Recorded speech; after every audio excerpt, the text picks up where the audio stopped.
Well, we know we are in tough economic times, and many government workers in this province haven't seen raises. They've been forced to accept net zero contracts. But several ministerial aides have received salary increases. Dana Hutchings has more in tonight's Checkpoint. Jim, our colleagues at CBC submitted a Freedom of Information request and received documents showing senior political staff members have received raises, some of them significant. Ministerial assistants are the right hand of each cabinet minister. Under the FOI, it was learned that almost half of the 34 staffers have received raises this past year.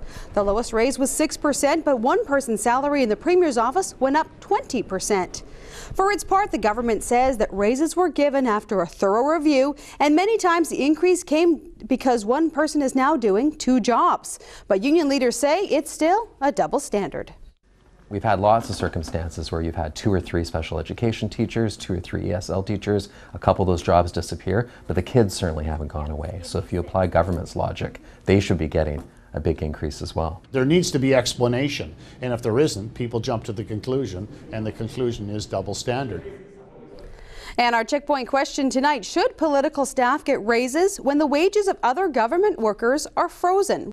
Jim, the government says even though titles may not have changed, the duties of these staffers have. But the president of the BCGEU wants to know why some people are getting increases while others aren't. What do you think? Should political staff get raises when the wages of other government workers are frozen? Here are some of your thoughts from Nanaimo.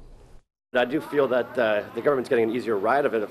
By the sounds of it, it's unfair for the rest of the folks trying to earn a living.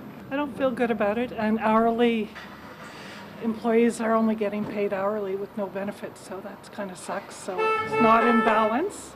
Well, people need to get their raises as well. I think it's the opposite way that it should be. You know, the workers, people who are doing the work compared to the guys just sitting and delegating. I feel like I'm working for the tax man, and that's all, nothing for me. I think it should be fair. I mean, I don't say that they don't deserve a raise at all, but I think also the government employees that are unionized also deserve, you know, the equal opportunity. Just make it equal, I hope. I think it's wrong, my opinion. From Facebook, Brian says, it's a shame this question has to be asked at all. Freeze them all.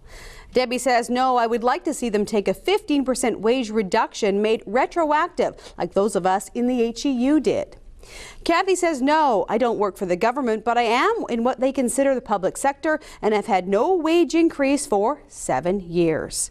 And the results of our web poll, a decisive response for sure. 99.3% say no, they should not receive raises.